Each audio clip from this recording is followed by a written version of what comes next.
At the outset of chapter 4, Augustine, without objection from Evodius, equates cupidity with inordinate desire. Evodius interjects, saying he does not think the terms fear and inordinate desire are interchangeable. Augustine senses a problem with this distinction between fear and inordinate desire, for it would mean that if someone killed out of fear, then either inordinate desire is not the cause of evil and sin, or that there is justifiable murder. Augustine sums up an example to test this point. He tells of a slave who fears torture from his master and kills him. If Evodius grants that only inordinate desire causes evil, he must uncomfortably concede that the slave is no murderer. Augustine thinks Evodius has overlooked a crucial point. All people, be they wicked or good, want to be free from fear. However, the good turn their affection away from things they can be stripped of, thus eliminating frightful insecurity, whereas the wicked dismantle all that which stands in the way of what they inordinately desire. So Augustine assures Evodius that the unruly slave is truly driven by inordinate desire and not fear. He inordinately desires what his master deprives him of. Thus, Evodius need not worry about justifiable homicide in this incident, or another cause of evil. But what about instances of self-defense? Are we driven by inordinate desire if we kill an assailant or a member of an invading army? Do we inordinately desire life? Evodius thinks human law may allow such acts for the sake of earthly stability, but a divine law will avenge them. We are not forced to kill.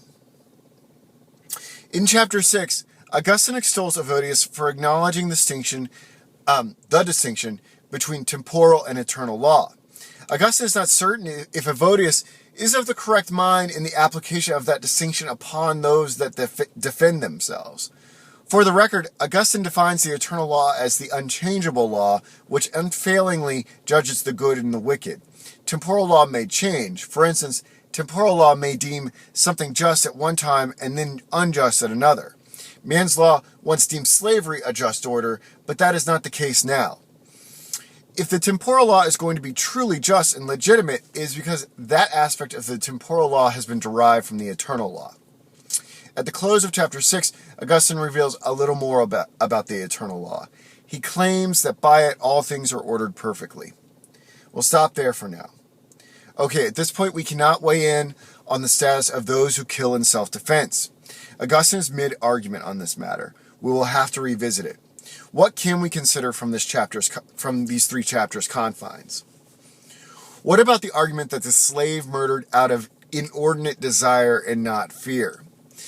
The way that Augustine sets this dilemma up is that the slave knows he will be tortured by his master, and that is why he kills. But the way Augustine concludes this argument has the slave looking like just a dude who wanted the freedom to chase women and do all sorts of licentious things. This seems problematic.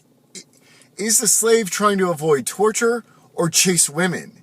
Which one is it, Augustine? If to avoid torture, then would the slave not be in the category of individuals who are defending themselves? Murder would cross my mind if torture was imminent. This critique of Augustine does not yet disprove his thesis that inordinate desire is the cause of evil. It merely transports the slave into the self-defenders category, which Augustine is still deliberating upon.